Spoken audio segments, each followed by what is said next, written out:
है?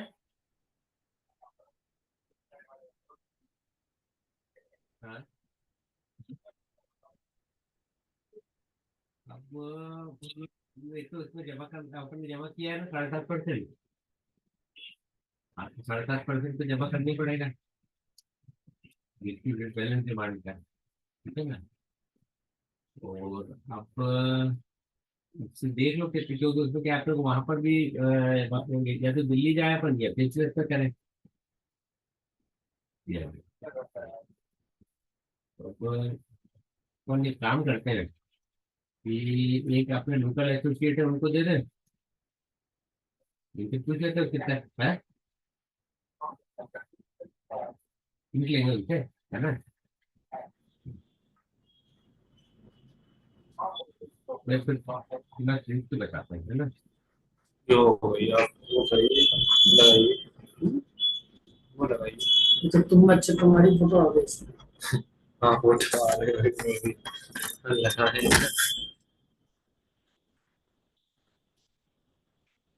ये चालू हो गया।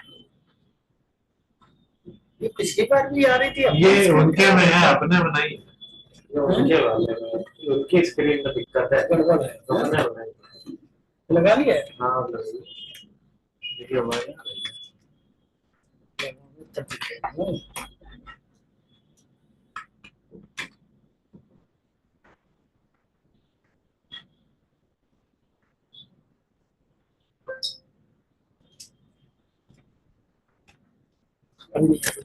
नहीं है ये।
वो दरवाजे पहुंची तुमको बुलाना क्योंकि आवाज कर गया। बोलना हेलो हेलो। ये इससे नींद तो है नहीं, खुला है। चल रही है, आपकी आवाज जा रही है। इसमें देखिए, इसमें ये देखिए हरा आ रहा है ना, तो आवाज तो जा रही है। हेलो। हेलो गुप्ता जी, आवाज आ रही है आपकी? अच्छा चलिए, it's okay. Hello.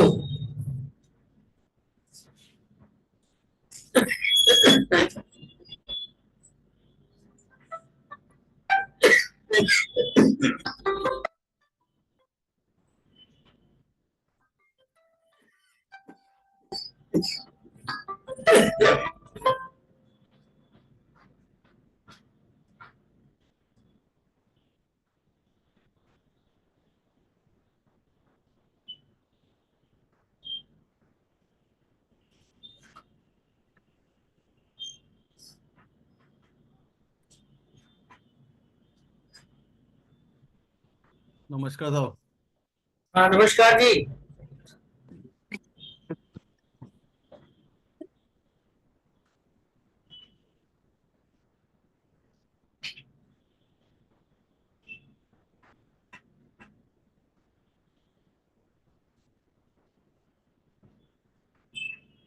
Sushil ji लगता है कहीं ट्रेवल कर रहे हैं। सर नमस्कार, क्या हाल है सर? नमस्कार, बढ़िया है, सब बढ़िया। आप सुनाइए। बढ़िया सर, सब सही। कहीं ट्रैवल ही कर रहा हूँ गाड़ी में यूं अभी। हाँ वो दिख रहा है ना गाड़ी में। बस डिपार्टमेंट से निकला हूँ अभी, पहुंच जाऊँ अच्छा आधे अच्छा, घंटे में। चलिए आराम से आराम से। सर आज का प्रोग्राम बढ़िया है, सेट कर लिया महाराष्ट्र टैक्स पेयर एसोसिएशन के साथ, बहुत बढ़िया है। अच्छा चलिए, बढ़िया है, बढ़िया, अच्छा है, हाँ जी। First class. नए नए नए नए स्पीकर सुनने को मिलेंगे सर। हाँ क्यों नहीं, क्यों नहीं, बिल्कुल बिल्कुल बिल्कुल, अच्छा है ना। हम लोग तो, आप लोग बोलते ही रहते हैं नए नए स्पीकर मिले तो एटलीस्ट। नहीं, अच्छी बात है सर, मेंबर्स हाँ को जो जितनी भी नॉलेज बढ़े, हाँ, तो जो पर्पस है एसोसिएशन के साथ जुड़ने का अपने मेंबर्स का, वो भी सॉल्व होता है उससे। वो भी सब होता है, फिर हमको आपको भी नए नए विचार सुनने को मिलते हैं, नए नए थॉट्स हैं, नए अब बिल्कुल नए सर, की नए नए नए नए लेक्चर एंगल। डिलीवरी की स्टाइल अलग अलग होती है। बिल्कुल सही, तो वो परफेक्ट। सब चीजें बिल्कुल उसमें आती हैं, अपने को भी कुछ ज्ञान मिलता है उससे बराबर। बिल्कुल सही बात है। ये तो कह रही है। हाँ जी। चलिए, बढ़िया है, बढ़िया है। चलिए लोग जुड़ जाएं, फिर आते हैं, पराग जी भी आ जाएं। आज पराग सर नहीं आए अभी। आ रहे होंगे। और सो चेयरमैन साहब तो आज नहीं रहेंगे ना, कुछ उनके घर में प्रॉब्लम है। अच्छा हाँ, कुछ स्वास्थ्य ठीक नहीं है उनके घर में, अच्छा अच्छा अच्छा। तो इस वजह से आज वो ज्वाइन नहीं कर पाएंगे अपने साथ। ठीक ठीक, कोई दिक्कत ये नहीं हमें लाइनिंग स्क्रीन में दिखाई दे रही है कि सुशील जी आपको भी दिखाई दे रही है? है। चीज ये भी कह रही है हमारे स्क्रीन में क्या चीज? लाइनिंग काफी दिखाई दे रही है, क्या आपके स्क्रीन में भी दिखाई दे रही है? नहीं नहीं, मेरे को तो क्लियर है सर। आपको कोई डिस्टरबेंस है लगता है ये।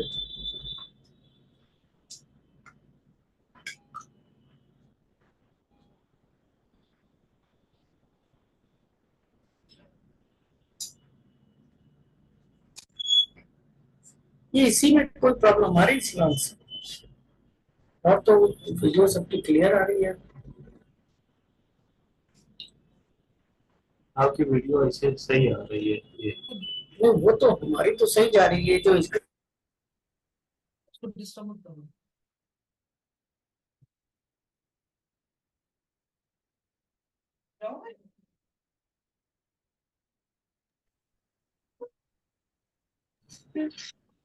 राज जी नमस्कार। पराग नमस्कार नमस्कार साहब। पराग सर नमस्कार। नमस्कार साहब नमस्कार। तेरा नेट गड़बड़ हो गया था मेरा, इसलिए कनेक्शन छूट रहा था।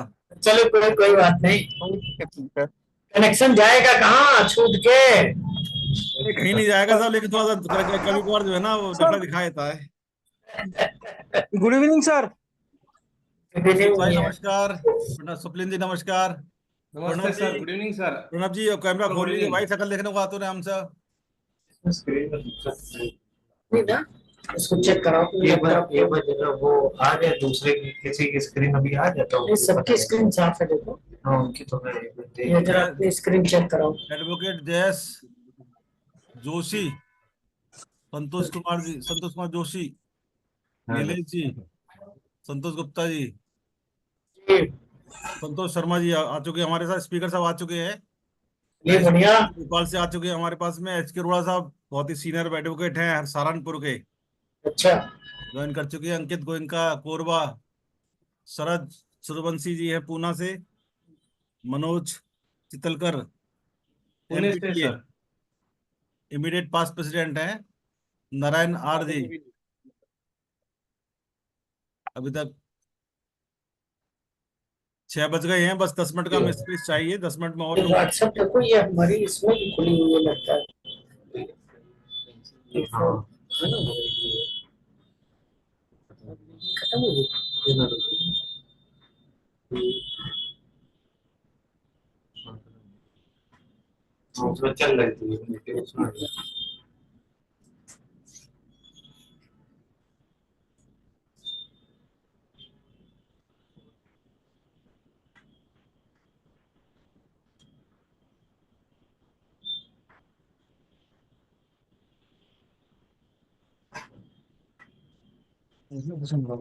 हाँ जी।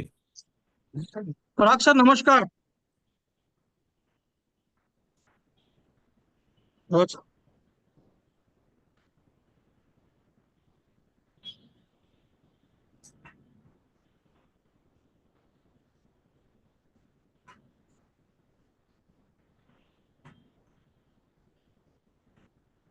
हेलो हेलो स्वप्निल हाँ सर, नमस्कार।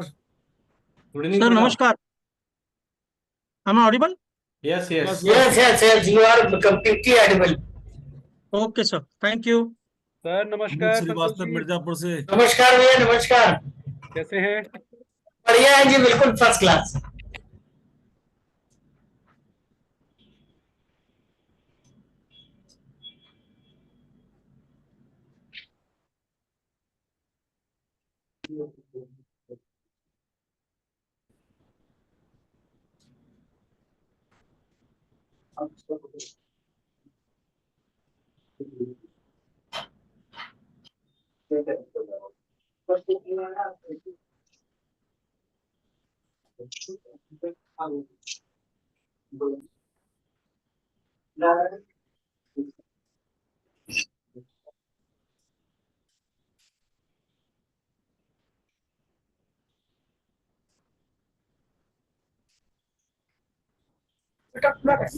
चेयरमैन साहब की जब मिसेज एडमिट थी, आज ऑपरेशन होना था, लेकिन बीपी हाई होने के कारण एडमिट ऑपरेशन नहीं हो पाया है।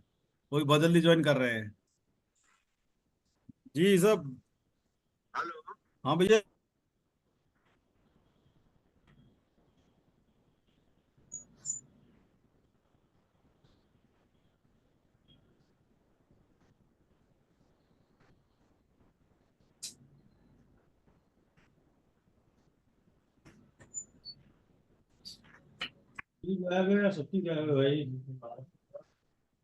एडवोकेट मानसी सिंह है मिर्जापुर से, नई एडवोकेट है, बिल्कुल न्यू चैप, ज्वाइन कर चुकी हैं। अमित अमित श्रीवास्तव जी हैं मिर्जापुर से, जो यूपी चैप्टर के वाइस प्रेसिडेंट भी है। संदीप बंसल जी हमारे नेशनल तेजरार हैं, ज्वाइन कर चुके हैं वो।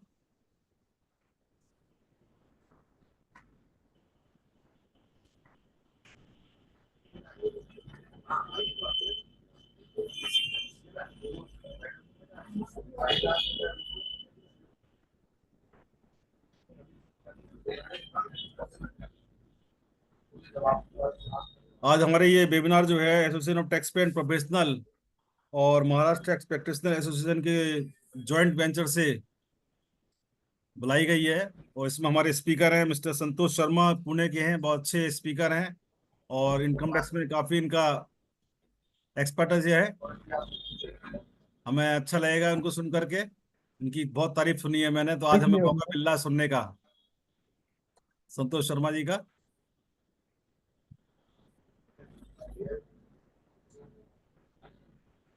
सर संतोष भाई, संतोष संतोष गुप्ता जी। हाँ जी, हाँ जी, हाँ जी। भाई साहब, क्या क्या है, 4 मिनट ऊपर हुए हैं। वो सुना नहीं, ऐसा नहीं, अब तुम हुए ना, मैंने सुना, मैंने बता दिया, चक्कर तो हो गए। नहीं, क्या क्या लगेगा उनके में आज क्या क्या आ गया सर हमको? बढ़िया है ना? चेयरमैन साहब की क्या स्थिति बताइए, उस हिसाब से डिसीजन लिया जाए। मैंने बात हुई थी जब 2 घंटे पहले, वो हॉस्पिटल में थे, भाभी जी का ऑपरेशन होना था ना, आज बीपी हाई होने का हो नहीं पाया है। हाँ हाँ, तो यही कहा था कि अगर मैं नहीं पहुंच पाऊँ तो गुप्ता जी से कह देना, वो मीटिंग जो है होस्ट करे, मतलब प्रिसाइड करेंगे। आपने देखिए कितने पार्टिसिपेंट इस समय, जो 28 लोग हो गए। हाँ, 28 लोग हो गए पता करवा लेना। और 6 बज चुका है। जी जी। Let's start. ठीक है सर, थैंक यू। मैं अपने नेशनल को चेयरमैन कानपुर से है संतोष गुप्ता जी, मैं अनुरोध करूंगा कृपया बैठक स्टार्ट करने की अनुमति प्रदान करें। एक बार पहले ऐसा करिए, राज जी की तरह म्यूट कर दीजिए सबको। म्यूट है सब, म्यूट है सब। आपको की आवाजें काफी आ रही है। हाँ। चलिए, association of tax practitioner, tax payers and tax practitioner association की ओर से इस जूम सेमिनार में पधारे हुए सभी लोगों का बहुत बहुत हार्दिक स्वागत, अभिनंदन एवं वंदन है। आज का जो हमारा टॉपिक है वो काफी इम्पोर्टेंट टॉपिक है और सामयिक है, समय की मांग है। जो इनकम टैक्स में हमारे फेसलेस असेसमेंट हो रहे हैं उसमें तमाम प्रकार के परेशानियां भी फेस आ रही हैं और उसमें हमको बहुत प्रिकॉशंस भी लेने हैं।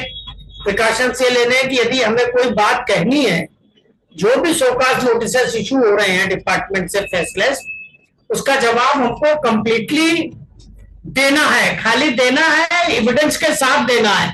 खाली आप अपनी बात रख देंगे तो वो बात नहीं मानी जा रही है, और बहुत ऊटपटांग असेसमेंट भी देखने को मिल रहे हैं। इसलिए बहुत जरूरी है कि उस फेसलेस असेसमेंट के जो जवाब जाए वो बहुत इंपॉर्टेंट है। आपका सारा जवाब एविडेंसेस से सपोर्टेड होना चाहिए, इसलिए ये विषय बहुत महत्वपूर्ण है।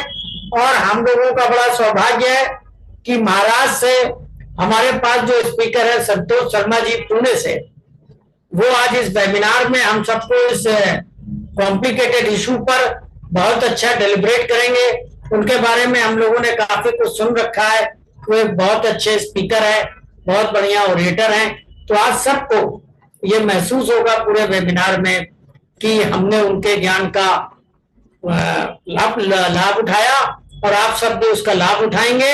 इसलिए मैं पराग जी से निवेदन करूंगा कि आप जूम सेमिनार को आगे बढ़ाएं और अपने वक्ता को आमंत्रित करें। धन्यवाद को चेयरमैन सर। मैं अनुरोध करूंगा अपने new chap CA spleen Manoj जो पूना से हैं, कृपया एसोसिएशन के बारे में 2 शब्द कहें। सबको नमस्कार, गुड इवनिंग। एक दोनों एसोसिएशन से मैं जुड़ा हूँ बहुत सालों से, और एक अच्छा मौका है कि जहाँ पे दोनों एसोसिएशन जो टैक्स पेयर और प्रोफेशनल के लिए काम करती है आज साथ में आके ये प्रोग्राम कर रही है। तो मैं सबका शुक्रिया बोलता हूँ कि आप सब लोग ज्वाइन हुए हैं। और पुणे के हमारे संतोष शर्मा सर है, he is a hardcore expert and firebrand in income tax. So welcome Santosh sir, and I am sure कि आज का सेशन काफी अच्छा होगा सबके लिए। So over to Parag sir. Thank you सप्लिन जी। मैं बुलाना चाहूंगा महाराष्ट्र टैक्स प्रैक्टिशनर एसोसिएशन के प्रेसिडेंट एडवोकेट श्रीपाद जी को, कृपया 2 शब्द कहें। मिस्टर श्रीपाद। कटे संदीप, गुड इवनिंग सर। ना हमारे गांव में तो कटे सर शकल दिखाई नहीं पड़ी श्रीपाद जी आपकी। हाँ, एक थोड़े दिवस आएंगे ऑफिस में। गांधी जी के नाम से लिखा हुआ है मेरे ख्याल से। स्वप्न जी चेक करिए। स्वप्न जी हाँ, आ गए सर श्रीपाद सर, आगे आगे आगे 1 मिनट सर। हाँ जी, हाँ जी, welcome welcome, take your own time. नहीं नहीं नहीं, क्या शर्मा जी के इस पे ही ज्वाइन हुआ हूँ मैं। अच्छा अच्छा अच्छा, जी जी। यस, चला continue.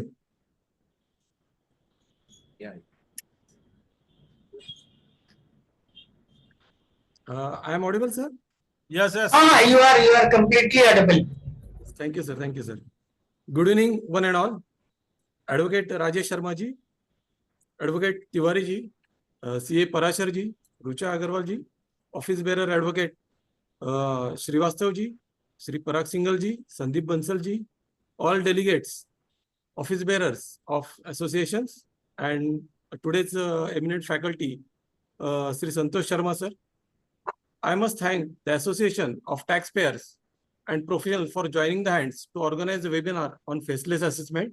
This is a big movement, big start with 2 big associations joined hands for the betterment of the tax professionals and real stakeholders, that is the taxpayers, by coming together to organize the seminar study circle.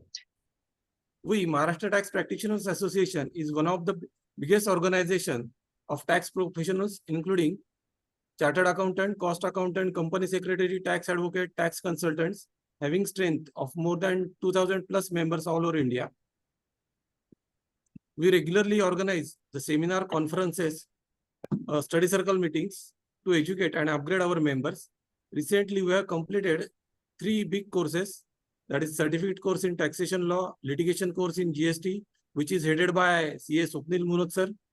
Then income tax litigation course headed by our Santosh Sharma sir. Then TDS series. We regularly organize such type of seminars or lecture series to educate our members. We request all, I take this opportunity to request all to join for such conferences regularly, which are updated on our WhatsApp group. With this short introduction, I would like to welcome today's speaker, speaker, Sri Santosh Sharma ji, who is also past president of our association, and we call him as a tax guru of direct taxes. Welcome, Santosh Sharma sir. It is a big learning opportunity in a faceless assessment from sir. Thank you very much for giving me this opportunity to speak on behalf of our association on this platform, and thank you for giving us the opportunity to join this session. Thank you very much. धन्यवाद mister Shripad. मैं invite कर रहा हूँ मैं CA Pranab जी को। कृपया संतोष शर्मा जी जो हमारे स्पीकर हैं उनका एक इंट्रोडक्शन देने डिस्कस करें। प्रणब सेठ साहब अनम्यूट कर लीजिएगा प्रणब जी। Yes, sir. Am I audible? Yes. Honorable Chairman of Association of Taxpayers and Tax Practitioners, Anjani Kumar Srivastav sir, and Honorable President CMA Shripad Bedarkar sir, General Secretary Parag Singhal sir, all office bearers of both the associations, seniors and stalwarts from fraternity, and my dear friends. I am Pranav Seth, and it has been an honor for me to stand before you for such an important endeavor to introducing Santosh Sri Krishna Sharma sir, a distinguished figure in the realm of taxation. With a robust background in academia, sir embarked on his journey as a tax consultant and auditor in 1988. Over the years, he has garnered extensive experience representing clients in a complex tax matter before various appellate levels and demonstrating exceptional expertise and acumen. As a stalwart in the field, sir has not only excelled in a professional endeavor, but has also contributed significantly to the professional community. He served as a managing committee member of the Maharashtra Tax Practitioner Association for a decade. After holding various esteemed positions, he was president in 2010-11. His tenure witnessed the implementation of numerous transformative initiatives, such as establishment of new website, the organization of international events, and the expansion of educational programs. Sharma sir dedication extends beyond his professional commitment. He has actively engaged in social welfare activities, holding positions such as the president of Pune-based social organization and treasurer of state-level social body. His passion for community service is a further evidence by involvement in organizations like the Leo Club of Pune Mukundnagar and Jain Yuvat Mahamandal. In addition to his exemplary professional and social contribution, Sharma sir is a prolific writer and speaker, regularly sharing his insights on income tax subject at various esteemed platforms. His publications, including articles in leading journals and books on tax-related topics, have enriched the professional discourse in the field. Recognized for his outstanding contribution, sir was honored with the Mata Mahalakshmi Award by the Pune Navratra Mahotsav, highlighting his significant impact and leadership in both professional and social sphere. We were privileged to have a Santosh Sri Krishna Sharma sir as a distinguished speaker at today's seminar, where his wealth of knowledge and experience will undoubtedly enrich our understanding of income tax and today's topic, faceless assessment. Thank you so much. धन्यवाद प्रणब सेठ साहब। मैं अब आमंत्रित कर रहा हूं अपने स्पीकर संतोष शर्मा जी को। कृपया अपने अच्छा उद्बोधन जो ज्ञानवर्धक उद्बोधन देंगे हमें ज्ञान लाभ होगा फेसलेस इनकम टैक्स पे।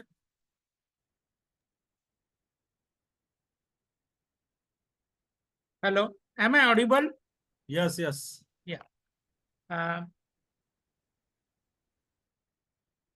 The president and office bearers of the Association of Tax Professionals, Taxpayers and Professionals, president and office bearers of my mother association, Maharashtra Tax Practitioner Association, and my friends present over here, Mr. Manoj Chitalikar, Kailas Kashid, Jnaneshwar Narode, Mr. Pranav Seth, and all the participants present in this online webinar. This today I have been allotted with the topic of faceless assessment under income tax. Our association has just now 20 days before we have arranged this practical online income tax series in respect of the income tax litigation, and I was allotted the same topic, and today I am again presenting a paper on the same topic of faceless assessment. This I find the topic is very important because there are number of notices and the number of additions are being made in respect of the various assessments. First of all, in respect of the faceless assessment, going to the topic faceless assessment, we are knowing what is assessment. Assessments are any taxpayer is assessed under section 143, 144, 147 and 153. My PPT is being loaded. A minute.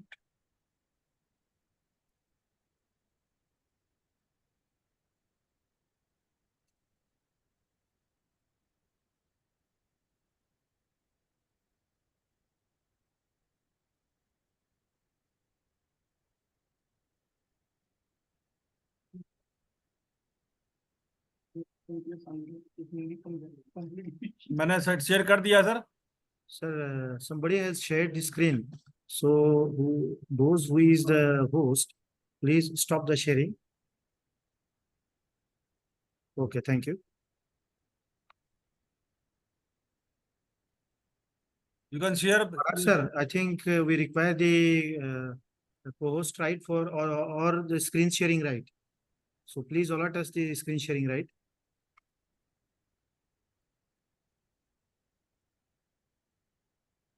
Parag sir वो right click करके शायद उसके ऊपर मैंने share कर दिया sir. मैं भी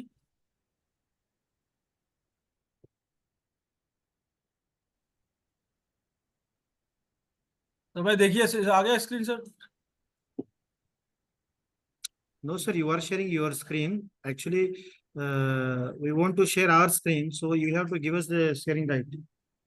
हाँ sir, हमें राइट्स दीजिए उसको स्क्रीन शेयर करने के.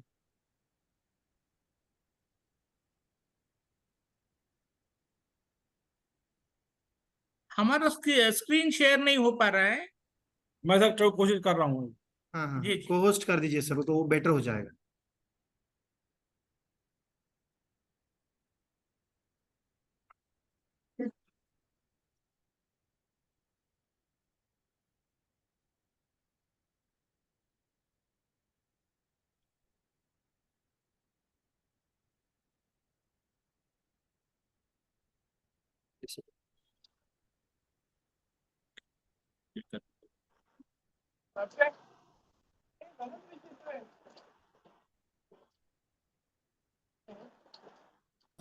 पराग जी उसको दे दीजिए उनको होस्ट राइट और स्क्रीन शेयरिंग का. सर कर रहे हैं, तिवारी जी कर रहे हैं, तिवारी जी कर रहे हैं. जो भी होस्ट है अपने उसको कर दें.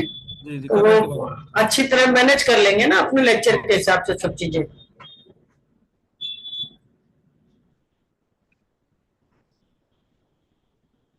हाँ संतोष शर्मा जी को पुणे.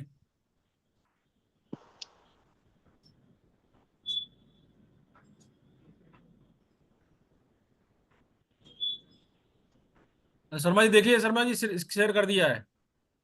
संतोष शर्मा जी शेयर कर दिया है. यस सर मिल गया सर. Thank you. ओके.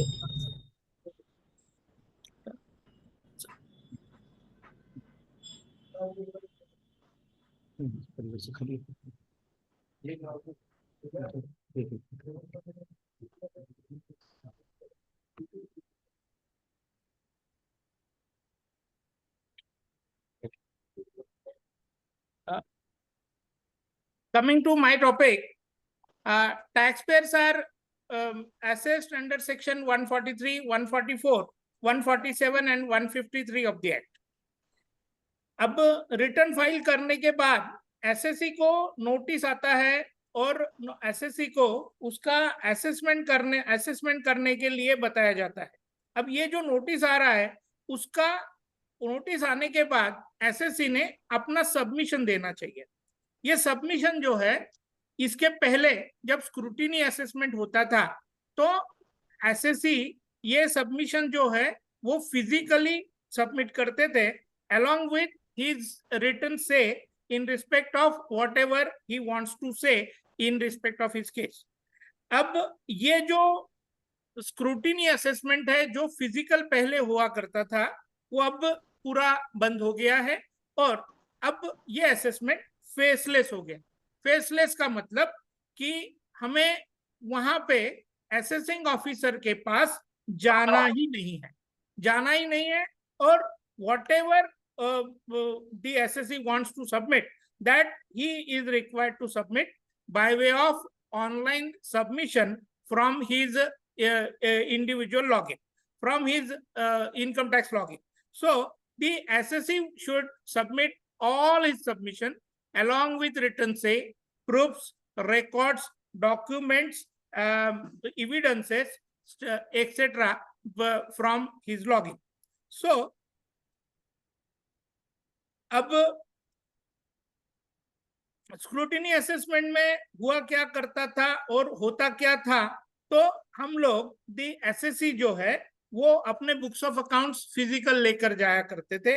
उनको जो documents, record, submission, proofs, evidences देने थे वो फिजिकल लेकर जाया करते थे।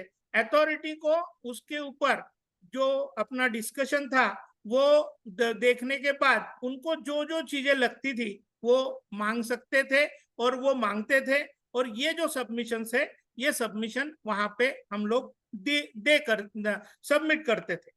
अब इसके बाद असेसिंग ऑफिसर ये जो हमने सबमिट किया है उसके ऊपर अपना डिसीजन लेता था।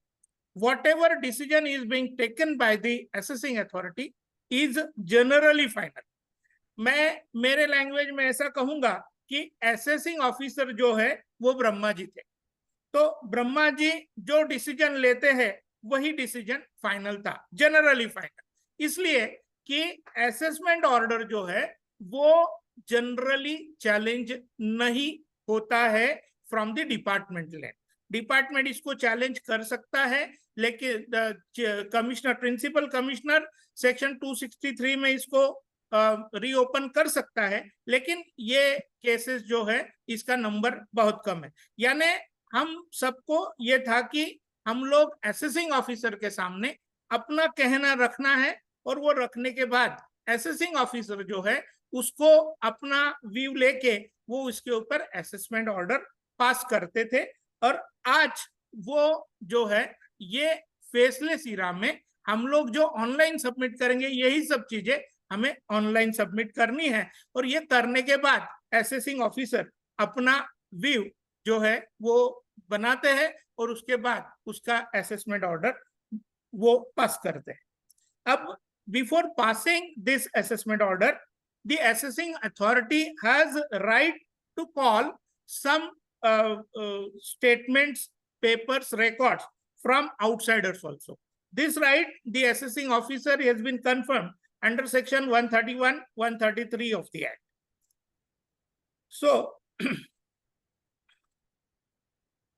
if an assessing officer has collected some independent evidences in respect of an assessment from in respect of some case, and if the assessing officer is using that particular evidence against the assessee, then before using such evidence against the assessee, the assessing officer has to give the copies of such evidences, proofs, documents, etc. to the assessee or his representative. He is to furnish the copies of whatever documents the assessing officer is using against the assessee, and then the assessing officer, assessee, has the right to rebut such proofs, records, which the assessing officer has collected against the assessing. Now, faceless assessment scheme क्या बना, कैसे बना? तो income tax department has started a faceless assessment centre and ये faceless assessment scheme में अब notices जो है उसका आंसर जो है वो हमें किसको देना है? To the assessment unit, national faceless assessment centre Delhi. यानी आंसर हम किसको दे रहे हैं हमें नहीं मालूम है। हमारा केस एडिशनल कमिश्नर से इनकम टैक्स ऑफिसर तक कोई भी अथॉरिटी करता रहेगा, हमें वो मालूम नहीं पड़ेगा। हमें एक ही मालूम है कि हमारा case national faceless assessment centre में असेसमेंट यूनिट कर रहा है। असेसमेंट यूनिट हमारा केस कर रहा है, लेकिन यहाँ पे एग्जैक्टली कौन कर रहा है वो हमें नहीं मालूम है, हमें नहीं बताया जाता, और ये बताने का प्रावधान भी इस फेसलेस स्कीम में नहीं है। अब ये हम लोग जब ये सबमिशन करते हैं नेशनल फेसलेस दी असेसमेंट यूनिट को, तो हम लिखते हैं कि ये जो है ये असेसमेंट यूनिट दिल्ली, लेकिन ये हम जो भी लिखते हैं दिल्ली तो भी ये केस जो है अथॉरिटी जो है जो एग्जैक्टली इसका असेसमेंट कर रहा है वो कहीं और बैठा होता है, वो वहां पे दिल्ली में नहीं बैठा होता। लेकिन हम लोग ये जो सब सबमिट करते हैं वो सबमिशन उनके पास दिल्ली जाता है। दिल्ली जाने के बाद ये सबमिशन जो है that is being transferred to the regional assessment centre. So this is being transferred to the regional assessment center where the assessment is going on, and then the assessing officer, whoever he is, from the additional commissioner to the income tax officer, he has no right to write his name on the notice which is being sent to the assessor. He has no right to put the address on the notice which he is sending. He has no right to put the name and address on the assessment order even. So all correspondence is being routed through website only. So SSC के login में login करने के बाद website पर अपने को जो notice दिया गया है वो विजिबल है, उसको देखो। उसमें जो क्वेश्चनर दिया है उसको डाउनलोड करो, क्वेश्चनर में जो क्वेश्चंस दिए हैं उसके आंसर्स बनाओ, और ये जो आंसर्स है वो आपको अपने लॉगिन से ये अपलोड करने का ये जो प्रावधान ये फेसलेस असेसमेंट स्कीम में ये दिया गया है। इसके बाद ऐसा असेसमेंट ऑर्डर पास होने के बाद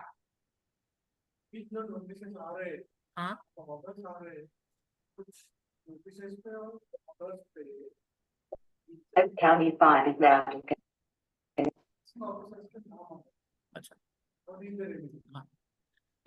मुझे एक अभी क्वेश्चन आया है यहाँ पर कि यहाँ पे जब इस कुछ केसेस में असेसमेंट नोटिसेस में और ऑर्डर्स में असेसिंग ऑफिसर का नाम आ रहा है, जुरिडिक्शनल एओ का नाम आ रहा है, तो ये कुछ केसेस में ऐसा हो जरूर रहा है।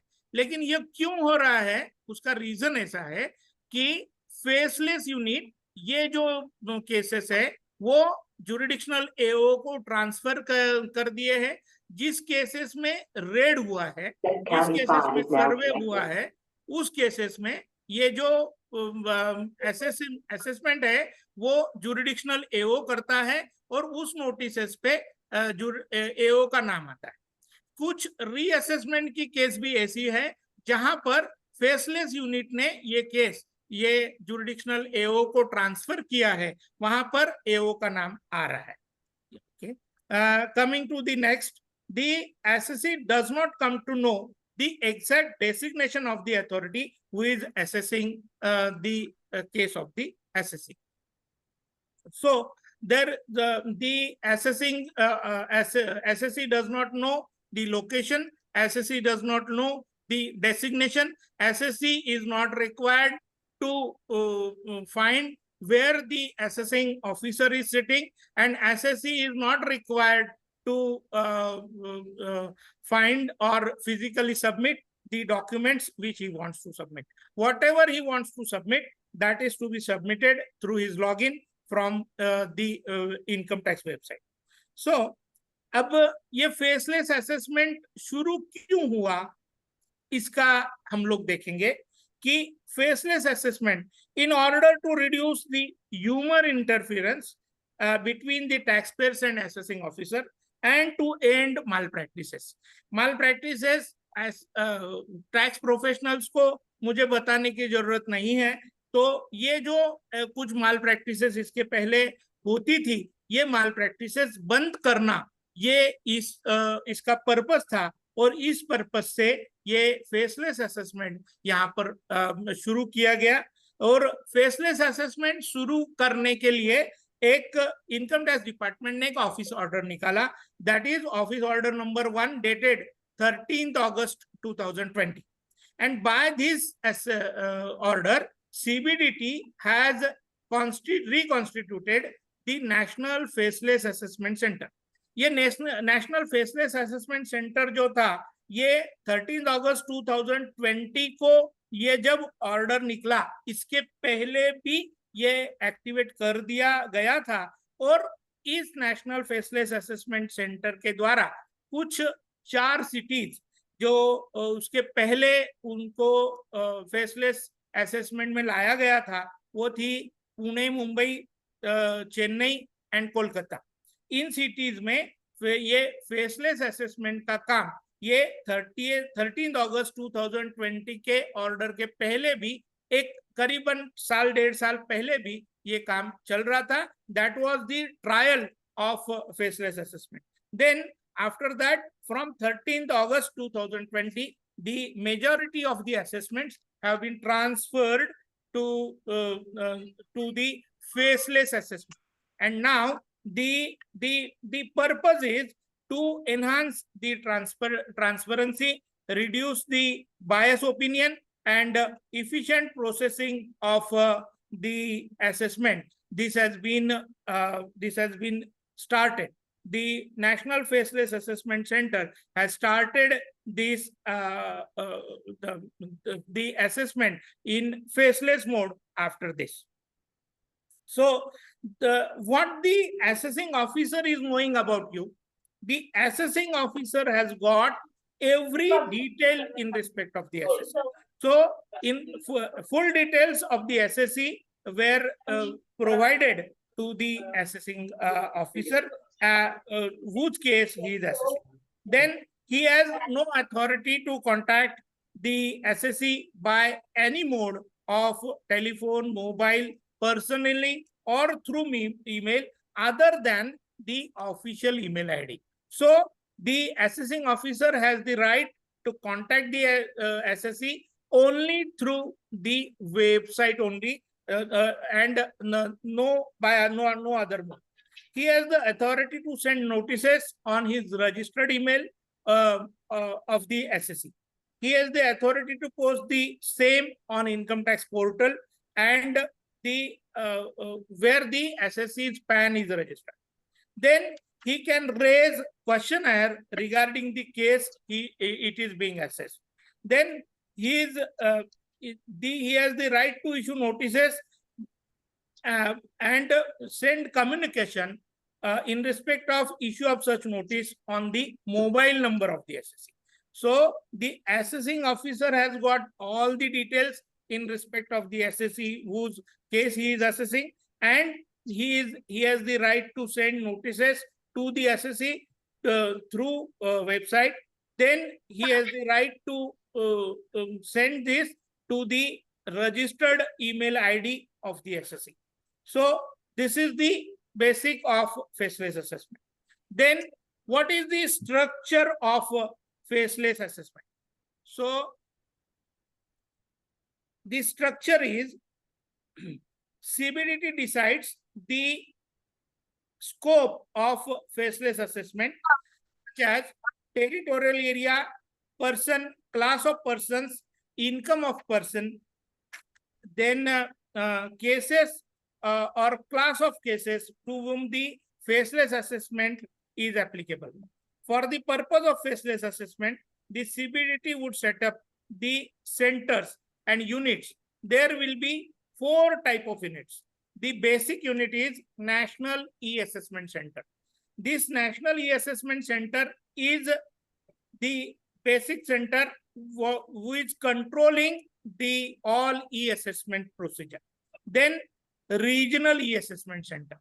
So the after the case is selected by the National E-Assessment Center, the case is transferred to the Regional E-Assessment Center, where the E-Assessment is to take place.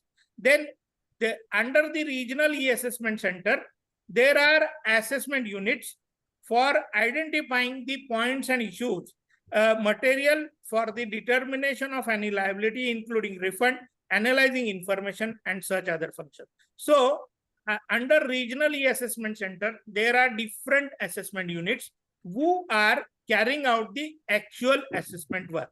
Then there is one more unit which is known as verification unit for inquiry, providing cross-examination. What is cross-examination? We will deal in subsequent part of my lecture. So inquiry, cross-examination, examination of books of accounts, witness, recording witness under section 131 or 133, etc., and recording of statements, making such other function. There is verification unit. Then there is one technical unit. The technical unit is they are providing technical assistance, including assistance or advice on legal matters, accounting matters, forensic matters, information technology, valuation if required in any such case, audit, transfer pricing, data analytics, management, or any other technical matter. So for technical matters, there is a technical unit. For verification matter, there is verification unit. For actual assessment, there is assessment unit under Regional E-Assessment Center. And then last is review units.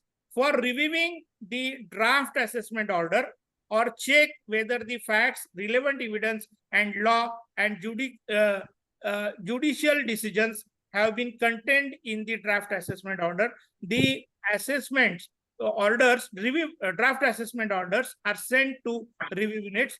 These review units review the cases and send it back to the assessment unit. So these are the basic, this is the basic structure of the assessment. Then we will go to the contents of notice. If in case of an assessment, if the notice is sent, then what are the contents of notice? Name of the assessee, then address of the assessee, section under which the assessment is being, section under which the assessee is being assessed, then the assessment year he is being assessed, then questionnaire under which the assessee is required to answer in respect of the assessment, then din of the notice. This is very important thing. If any notice is not containing any din, then as per the finance minister, that particular notice is to be thrown out. So as per her wording, she said, wo kude mein dal do. Actually it is so. If a notice is not containing any din, then the assessee need not answer this. Then the notice should be sent in the time framed for the assessment. So the notice should be sent in the time frame for the assessment. The notice, if it is sent after the time frame, then it will be not a valid notice. Now we will go to how to answer the notice. Then the if an SSC gets a notice, then the SSC or his representative is required to answer the questions raised on the portal through his registered PAN login. So what the SSC is required to do, log into his PAN from the website and then prepare the answer of the questionnaire raised by the department and answer these questionnaire one by one.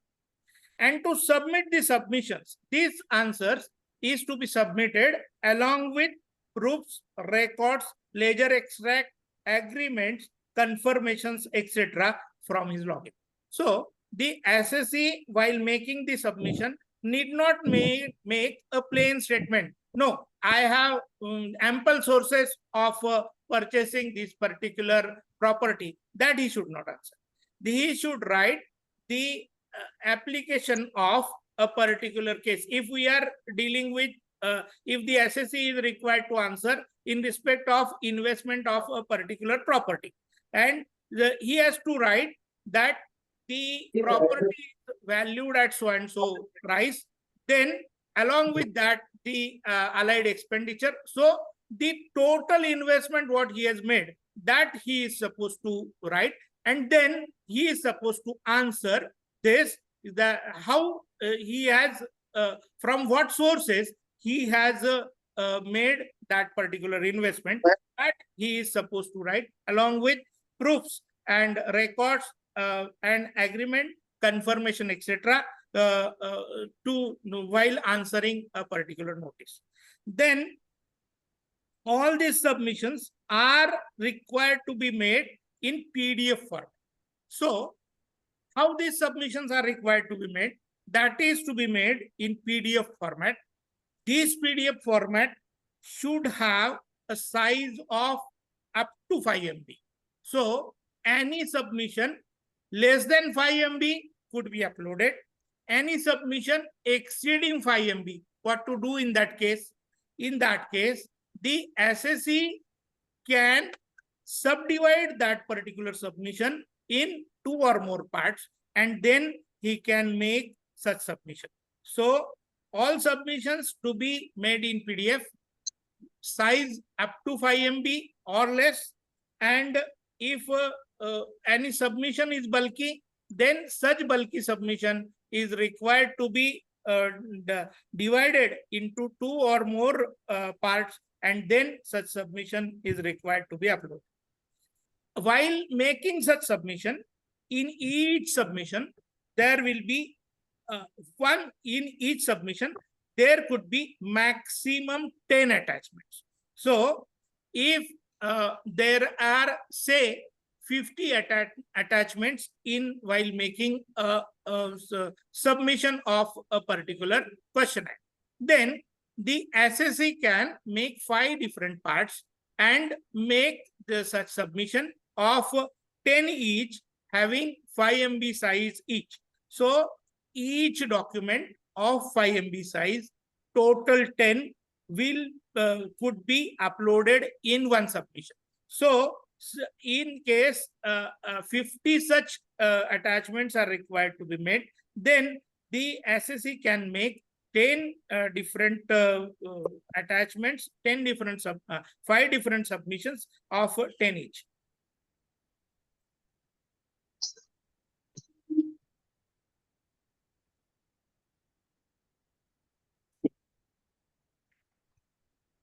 Now, after this, notice and questionnaire, the questionnaire raised by the department are available in the respective SSC login under pending PAN proceedings. Please put your mic.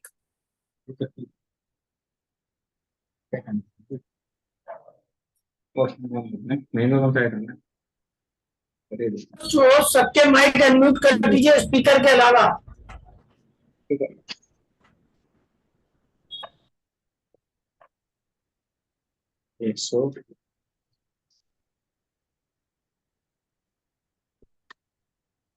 Sharma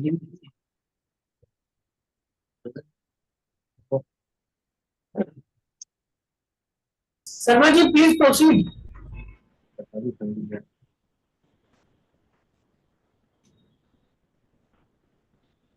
Santosh Sharma ji, please unmute yourself sir. Okay, yes yes. Hello, unmute करके proceed करिए please. Unmute हो गया, अभी आवाज आ रहा है आपको? Audible Audible.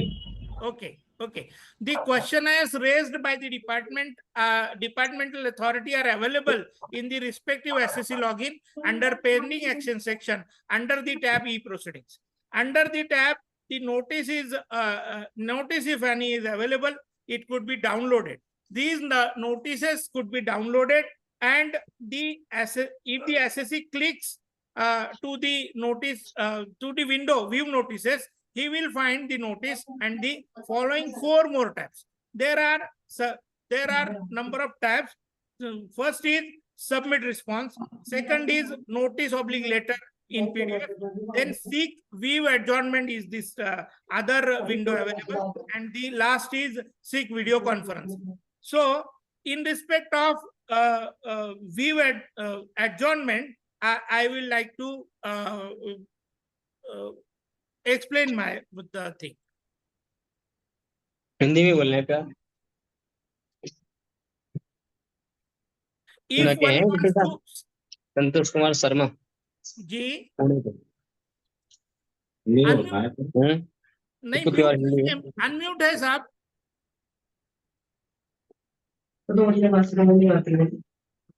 बहुत अच्छी है।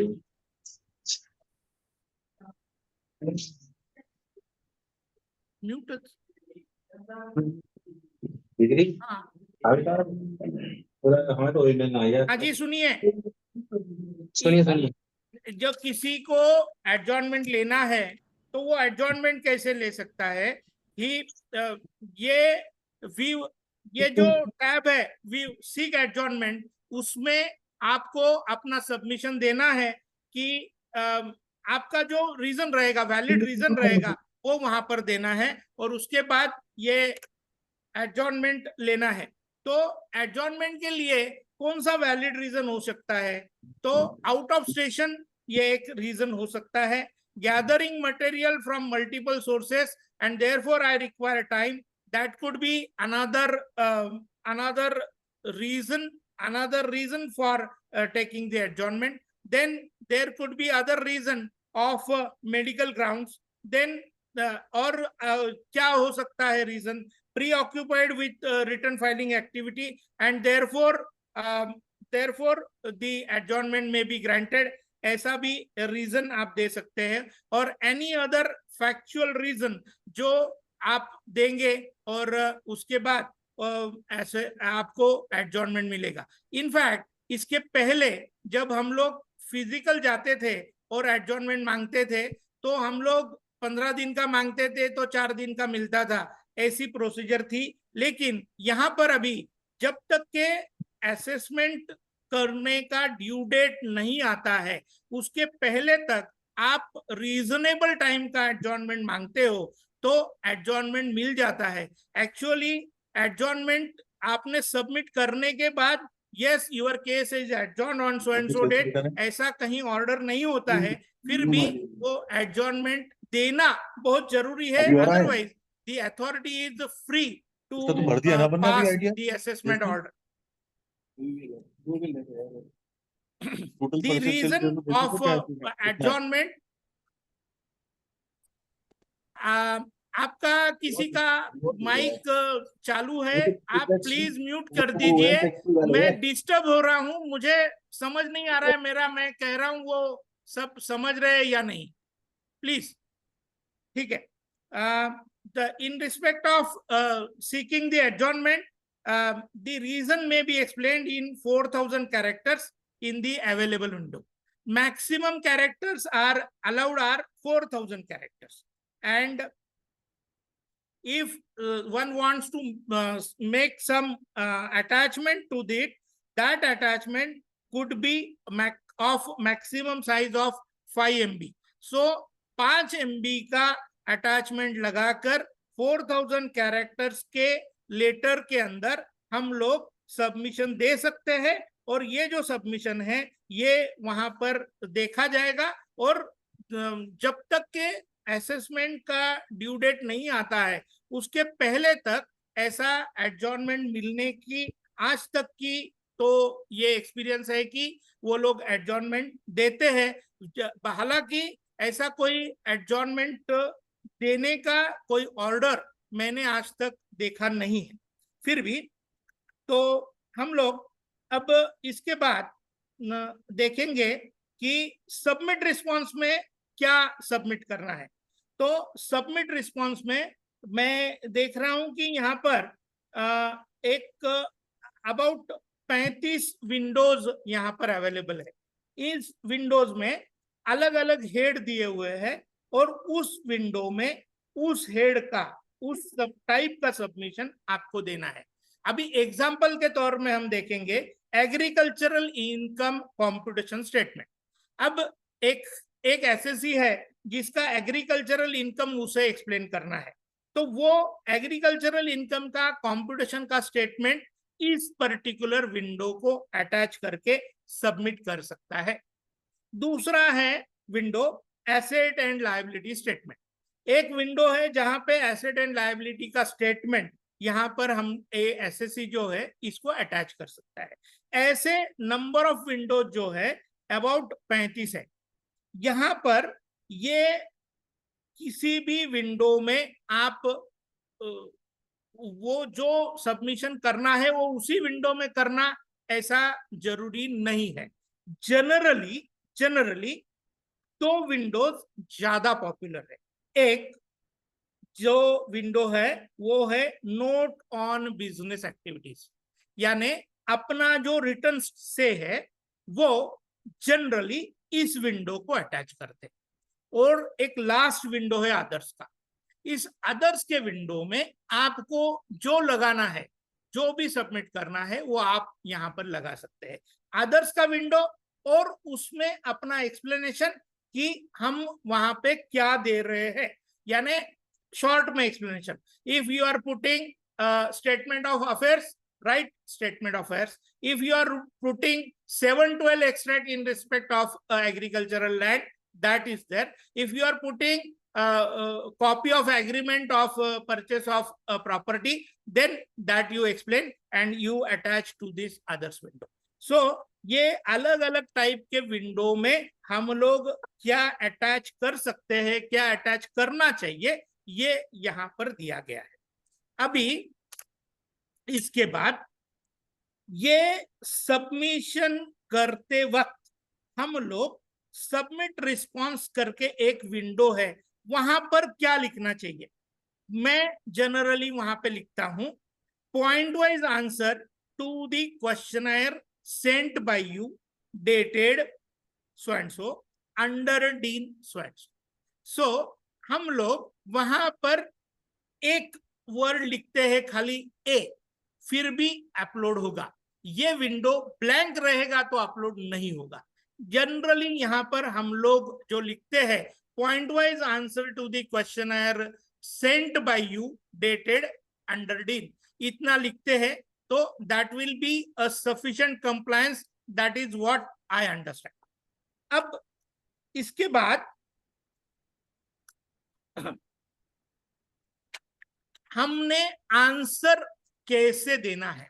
कैसे देना है का मतलब ऐसा है कि क्वेश्चनर का आंसर जो है वो मैंने देखा है कि बहुत से लोग जो है उसको क्लियर नहीं लिखते हैं।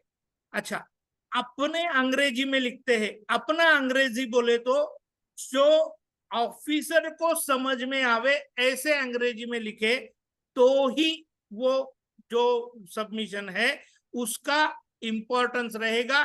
उसको समझ में आना चाहिए आप क्या कहना चाहते, वो डिटेल में उसे समझ आवे ऐसा आंसर लिखना जरूरी है। यानी आपका ड्राफ्टिंग बहुत प्रॉपर होना चाहिए। That is what I understand. अपना वर्डिंग जो है वो बहुत सही होना चाहिए, ये बहुत जरूरी है। यहाँ पर ये वर्डिंग जो है मैंने बहुत सी जगह पर देखा है कि ये वर्डिंग जो है वो सही नहीं होता है। वो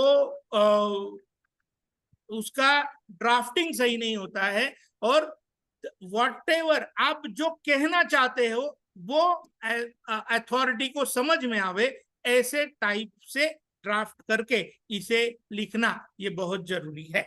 that is what I want to say under this, how to write the answer to the question.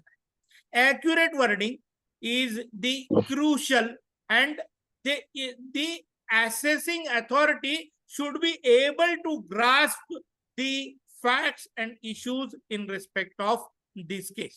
अब ये मैं क्यों हार कर रहा हूं, क्यों इसके ऊपर जोर दे रहा हूं, क्यों ये कह रहा हूं, तो देखिए कि हम लोग जब फिजिकल जाते थे तो हम लोग अथॉरिटी के सामने बैठते थे.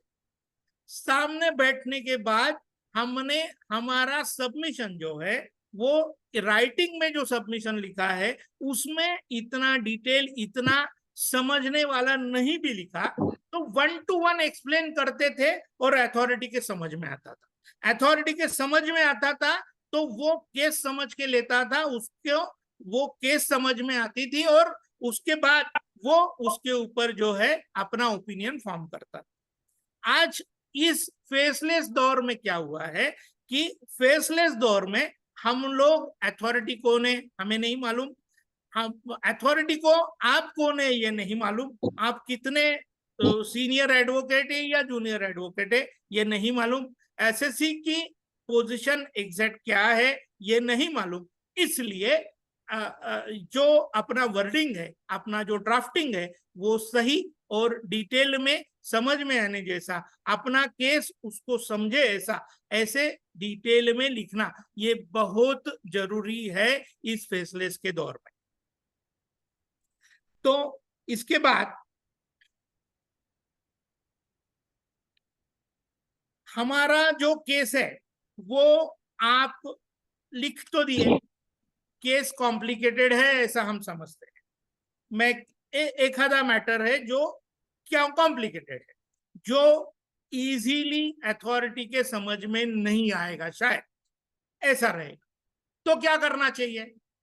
तो आप वीडियो कॉन्फ्रेंसिंग मांग सकते हो, वीडियो कॉन्फ्रेंसिंग मांग सकते हो. अब वीडियो कॉन्फ्रेंसिंग कैसे मिलेगा?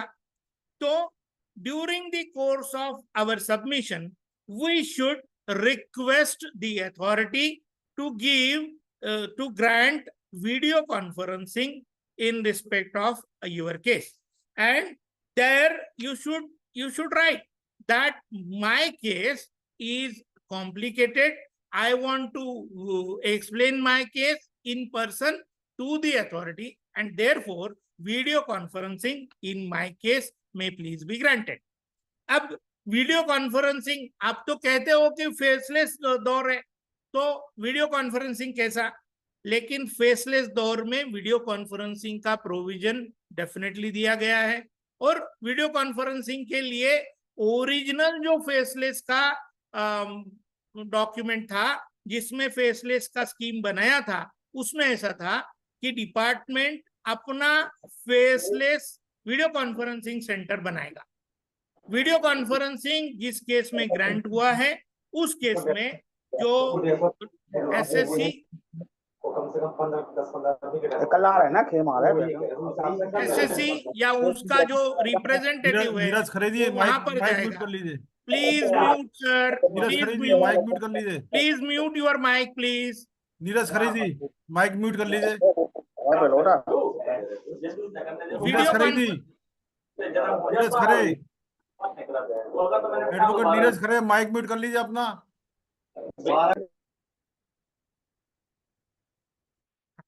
जी, तो मैं वीडियो कॉन्फ्रेंसिंग पे था. आप अपने लेवल से सबको अनम्यूट कर दीजिए ना, म्यूट कर दीजिए. मेरे एंड पे मुझे म्यूट करने का मेरे पास, मैं होस्ट नहीं हूँ. होस्ट जो है, होस्ट जो होस्ट से कह रहा हूँ वो होस्ट म्यूट करे ना. हाँ जी हाँ जी हाँ जी. आप तो क्या, आप शर्मा जी को बराबर डिस्टर्बेंस हो रहा है जी. Okay sir, please proceed. Okay, so I am on the issue video conferencing. जो ओरिजिनल फेसलेस का स्कीम था उसमें वीडियो कॉन्फ्रेंसिंग का जो प्रोविजन किया था वो ऐसा था कि डिपार्टमेंट अपना वीडियो कॉन्फ्रेंसिंग का सेंटर बनाएगा, वहां पे एसएससी या उसका रिप्रेजेंटेटिव जो है वो वहां पर जाएगा और वहां से जिसको वीडियो कॉन्फ्रेंसिंग ग्रांट हुआ है वो वहां से वीडियो कॉन्फ्रेंसिंग द्वारा जो अथॉरिटी जिसके सामने केस चल रहा है उनका कनेक्शन होगा और वहां से वो अपना कहना रखेगा वीडियो कॉन्फ्रेंसिंग द्वारा उस अथॉरिटी के सामने, और ये वीडियो कॉन्फ्रेंसिंग कंक्लूड होगा और उसके बाद जो अथॉरिटी अपना ऑर्डर बनाने के लिए फ्री रहेगा और एसएससी या उसके रिप्रेजेंटेटिव को अपना केस जो है वो अथॉरिटी के सामने अपने हमने रखा इसका भी उसका ये रहेगा। ऐसा ओरिजिनल स्कीम था। अब क्या हुआ है,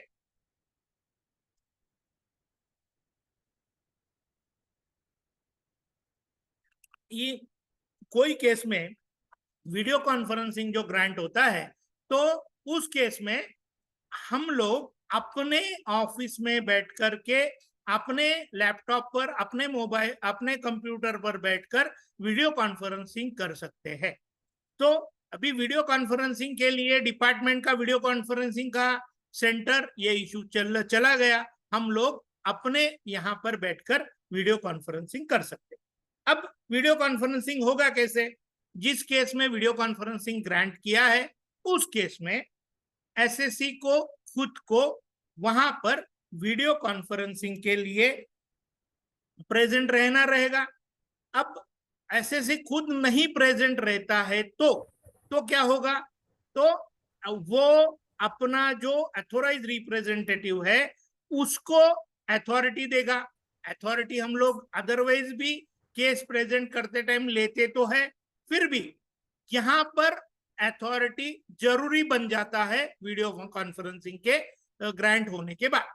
अब वीडियो कॉन्फ्रेंसिंग के ग्रांट होने के बाद अथॉरिटी जो है वो एसएससी के काउंसिल की जो अथॉरिटी है वो अब आपको ऑनलाइन अपलोड करनी है, उसके साथ में रिप्रेजेंटेटिव का आइडेंटिटी प्रूफ और एसएससी का आइडेंटिटी प्रूफ ये भी अटैच करना है। इसका मतलब पैन और Aadhaar of the assessee himself and PAN and Aadhaar of the representative along with the authority, ये करना है।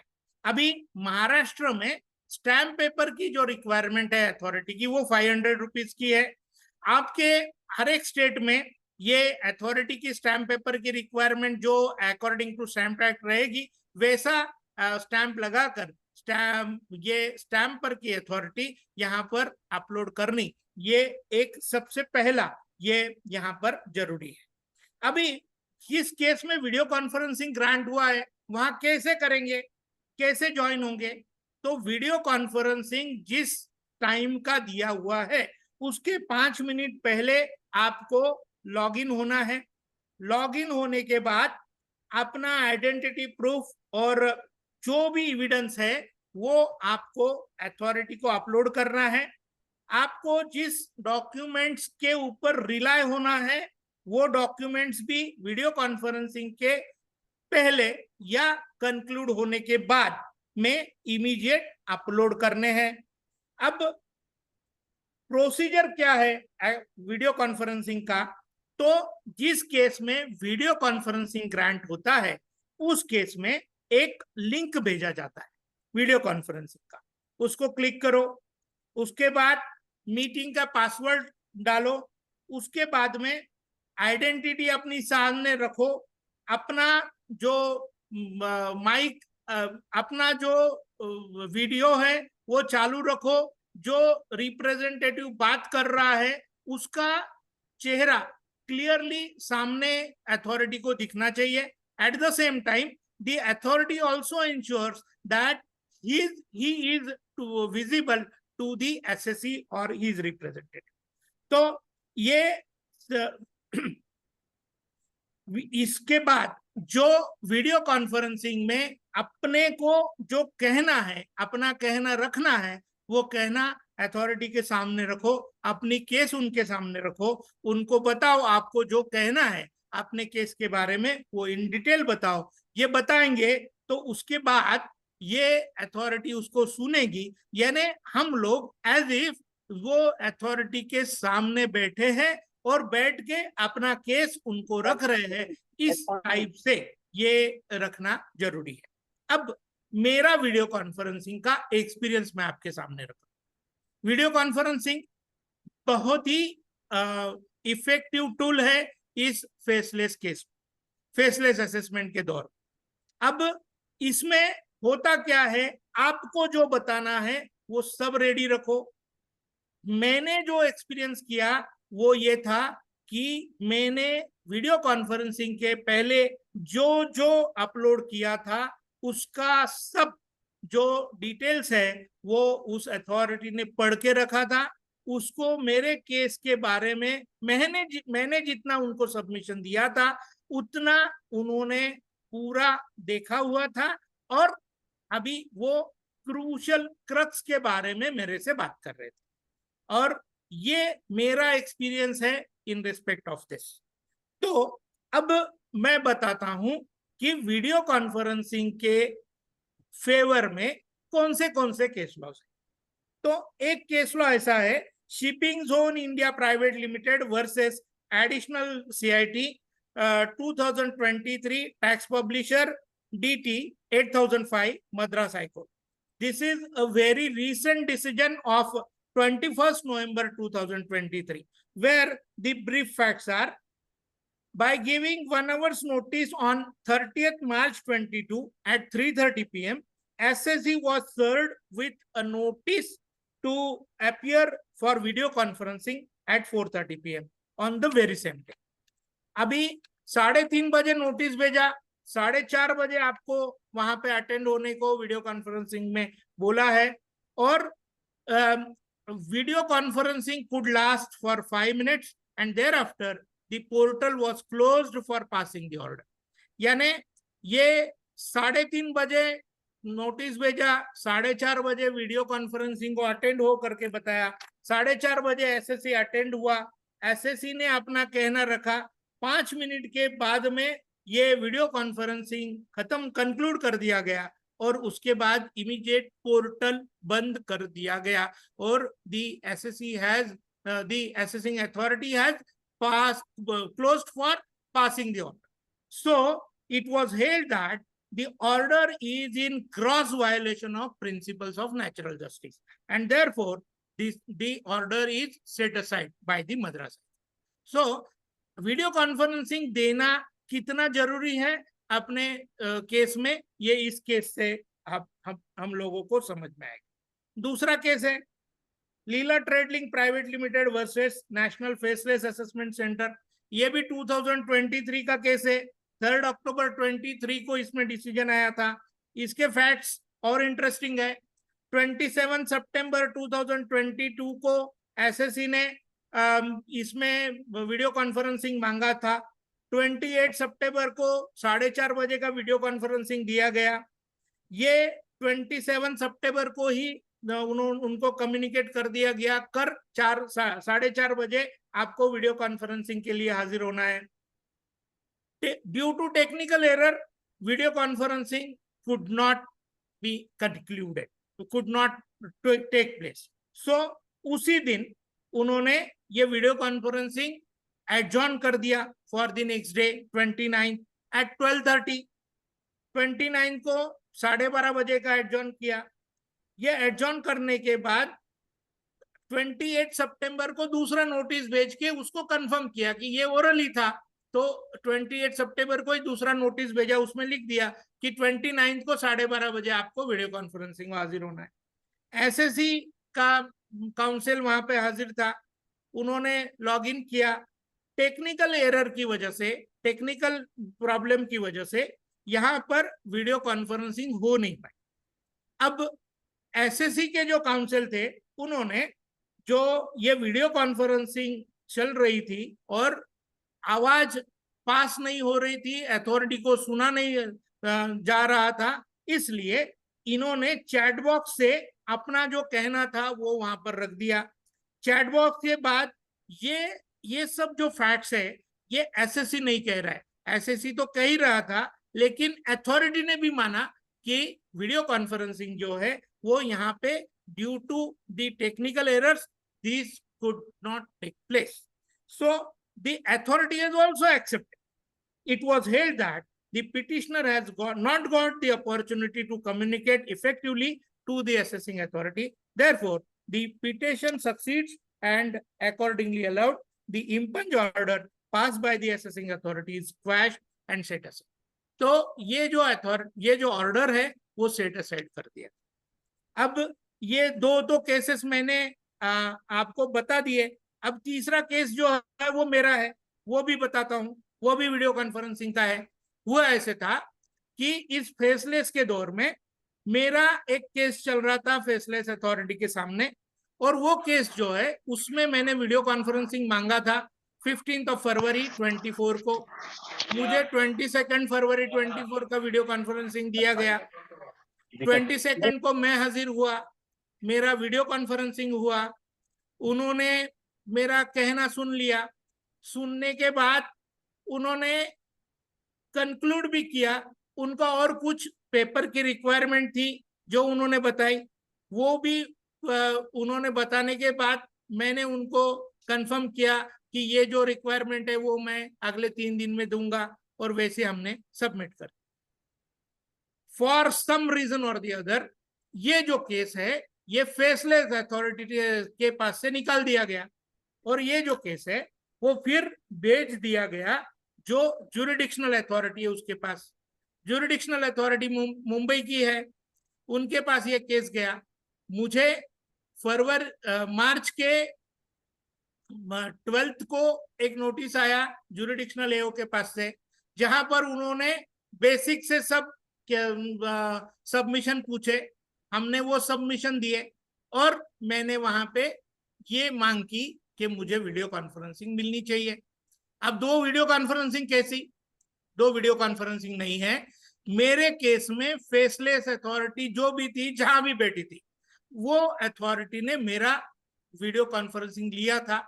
Now my case is known, is in the knowledge of that faceless authority, and my case is not known to the new authority who is assessing my case now. So ये जो change of incumbent था वो मैंने नहीं किया था. ये किसने किया था? डिपार्टमेंट ने किया था. Now the department is required to grant video conferencing again in my case. मेरे केस में वीडियो कॉन्फ्रेंसिंग नहीं दिया गया. अब मैं इस केस में अपील में हूं, और मेरा सबसे पहला कहना है कि मेरा जो असेसिंग अथॉरिटी जिसने मेरा ऑर्डर पास किया था उसने मुझे वीडियो कॉन्फ्रेंसिंग नहीं दिया, इसलिए मेरा जो ऑर्डर है वो नल एंड वॉइड है. ये मेरा कहना है, और अब देखते हैं इसका फेथ क्या होगा. I am trying to tell you video conferencing कितना जरूरी है, कितना इंपॉर्टेंट है, और हम कैसे मांगे. मैंने एक दोस्त के अपने प्रोफेशनल के साथ वीडियो कॉन्फ्रेंसिंग के लिए हम कुछ चंद दिनों पहले बात कर रहे थे. वो वीडियो कॉन्फ्रेंसिंग मांगू या नहीं मांगू इस द्विधा में था.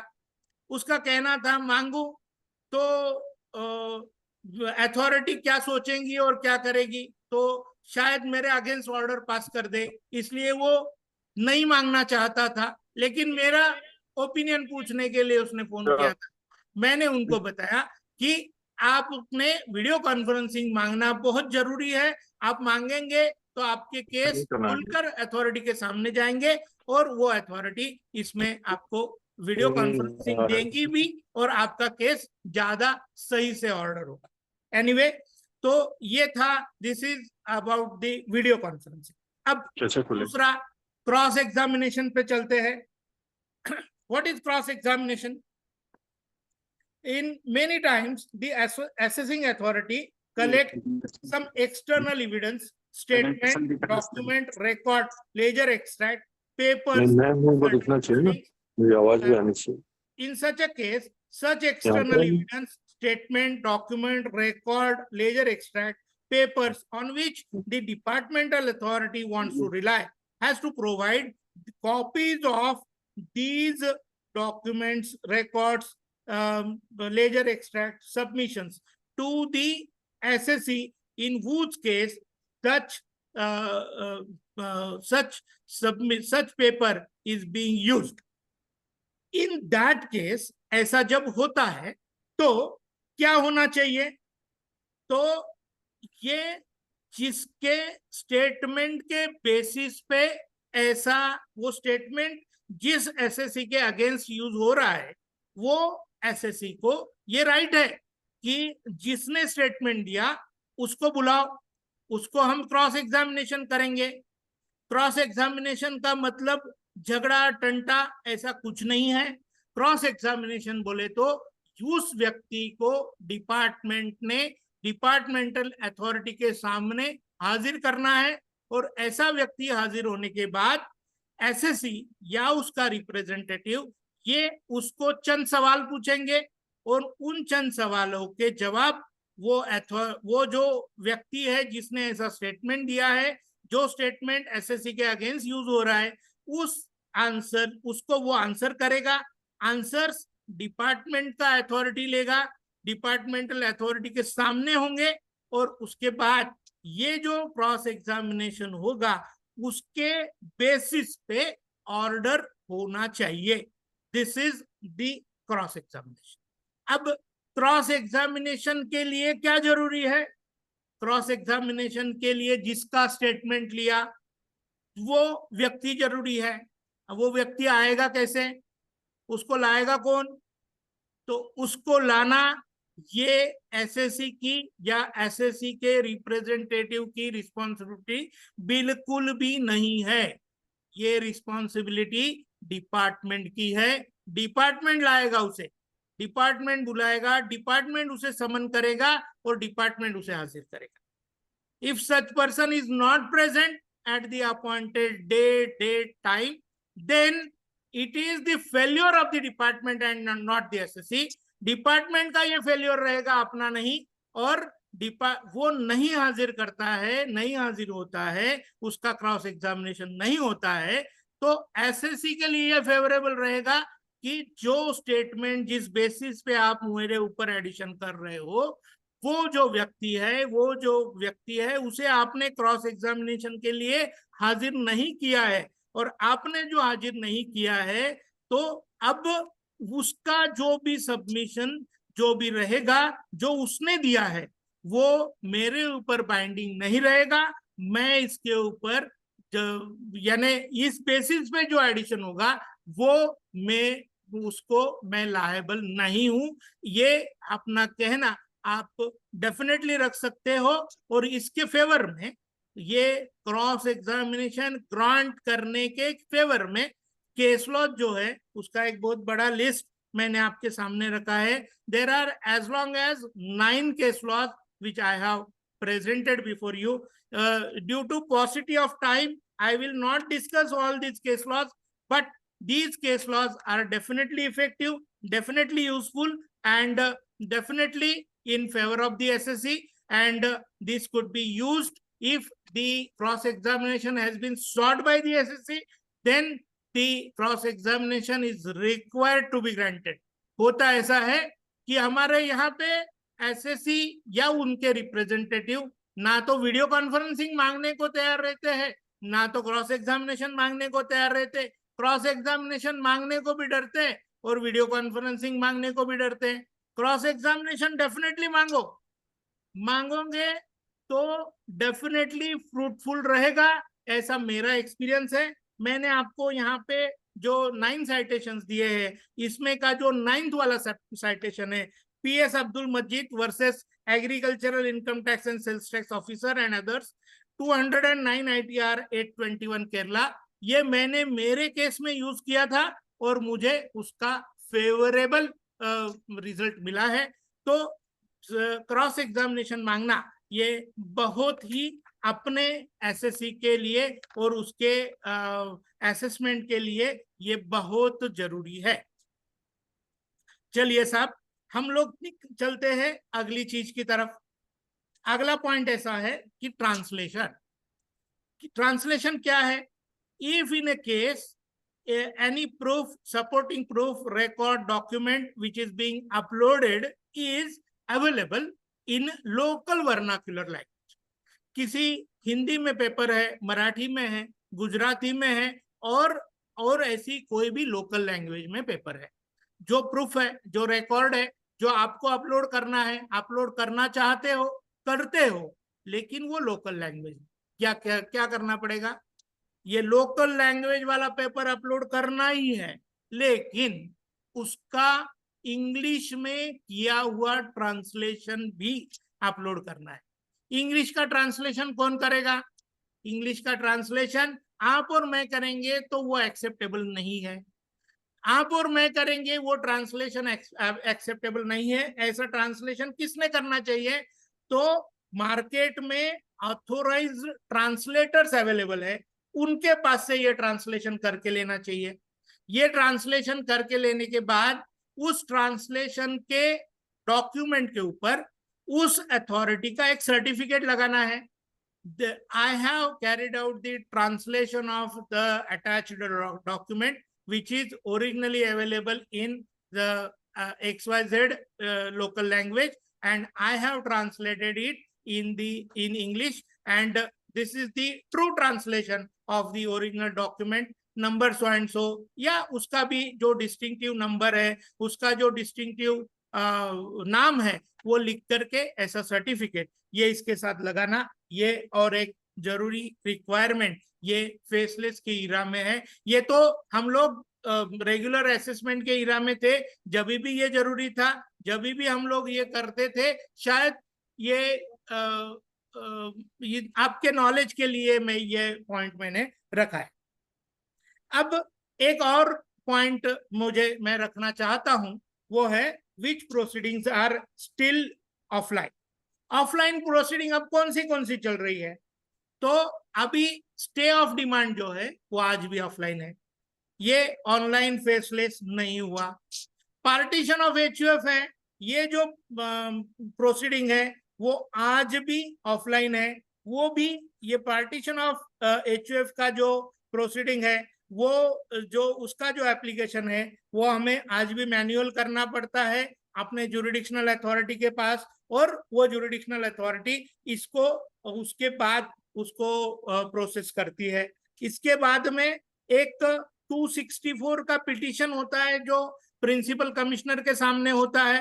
तो ये जो जुरिडिक्शनल प्रिंसिपल कमिश्नर के सामने 264 में हम कोई रिवीजन पिटीशन डालते हैं, उसको भी ऑनलाइन अवेलेबल नहीं है, ये भी ऑफलाइन करना है। इसको भी अभी ऑनलाइन का कोई विंडो अवेलेबल नहीं है।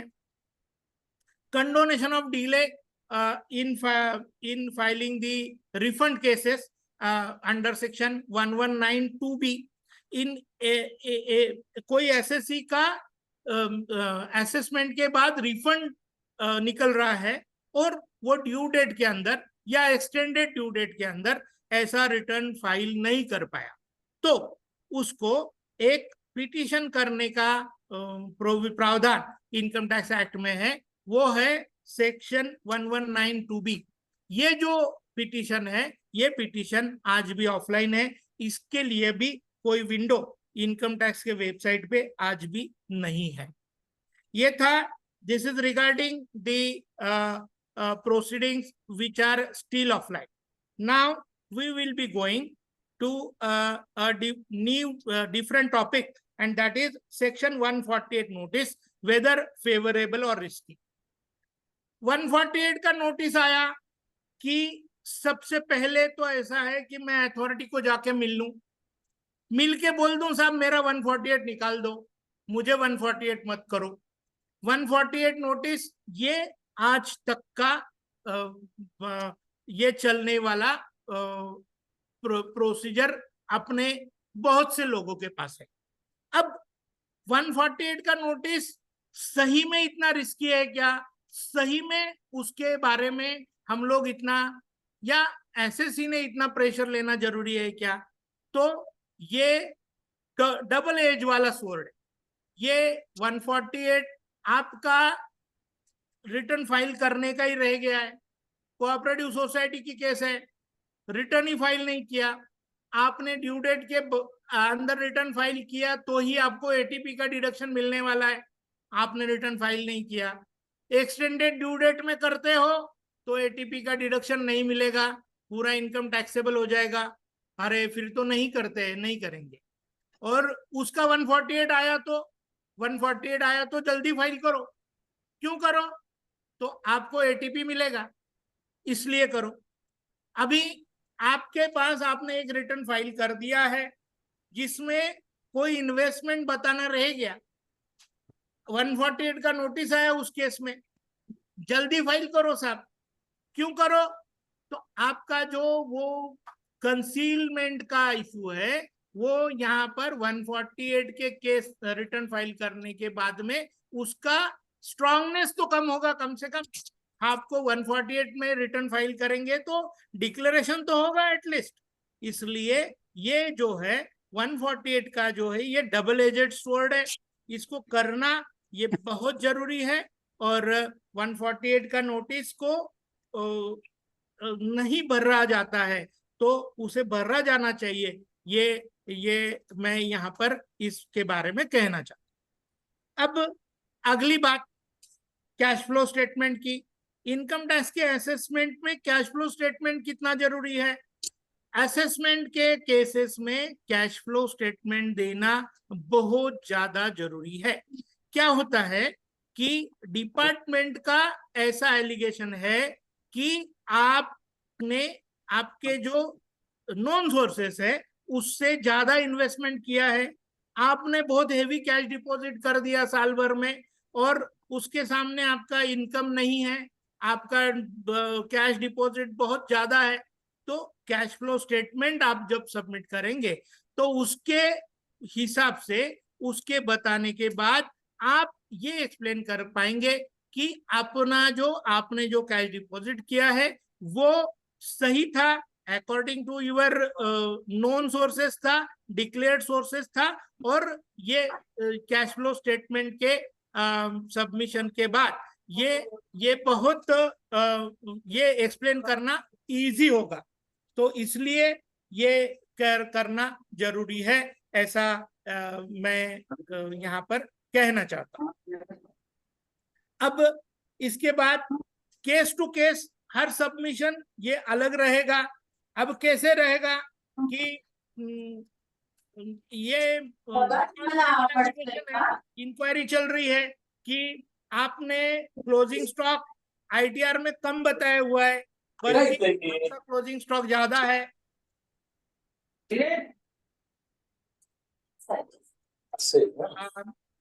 ते मायक्रोवेव्ह करायचं असतं पण आपल्याकडे मायक्रोवेव्ह नाही, कच्चं नाही येते प्लीज माइक म्यूट कर दीजिए। तो आपको आपका जो मिलिंद जी माइक म्यूट कर दीजिए, करना है स्क्रूटिनी में, तो ही आप ये बता पाएंगे कि ये जो आपने जो अपना क्लोजिंग स्टॉक दिया है वो सही दिया है। अभी डिपार्टमेंट का एलिगेशन ऐसा है कि कैश जो आपने डिपॉजिट किया है वो ज्यादा है, लेकिन फैक्ट ऐसी है कि आपका इंडिविजुअल पैन पे ऐसी कैश दिख रही है, बल्कि ये कैश आपकी नहीं है, ये आपके पार्टनरशिप फर्म की है। तो आपको उसके करस्पॉन्डिंग वो पार्टनरशिप फर्म में ये कैश रिफ्लेक्टेड है और आप वहां पर साइनिंग अथॉरिटी है, या आप किसी कंपनी के डायरेक्टर है और आप वहां पर साइनिंग अथॉरिटी है और वो आपके पैन पे आपके बैंकर ने कैश बताई हुई है, ऐसा आपको along with proofs ये सबमिट करना पड़ेगा।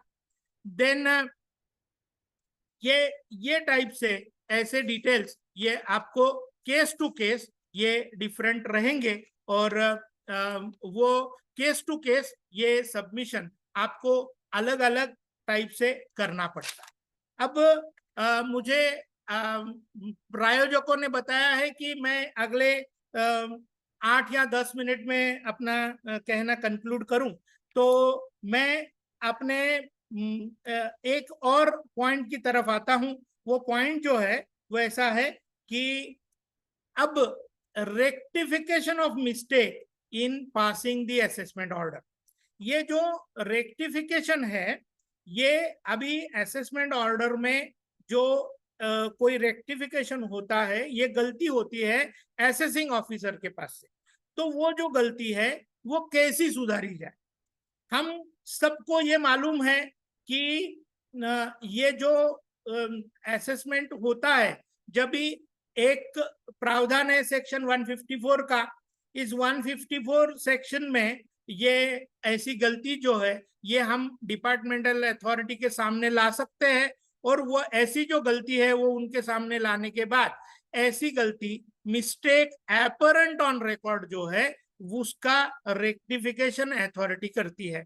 लेकिन इस फेसलेस के दौर में ये जो 154 है या वेबसाइट जो है उसके ऊपर अपना असेसमेंट ऑर्डर पास होने के बाद आपको जो कोई गलती दिखती है असेसमेंट ऑर्डर में, यानी ऐसा देखिए कि आपको ऐसी गलती दिख रही है कि जहां पर ये आपके जो टैक्स पेमेंट है उसका क्रेडिट ही नहीं है, आपका जो इनकम असेस्ड है एज पर असेसमेंट ऑर्डर वो, और जो कंप्यूटेशन किया गया है वो इनकम, ये दो अलग चीजें हैं, दो अलग अमाउंट में हुई है।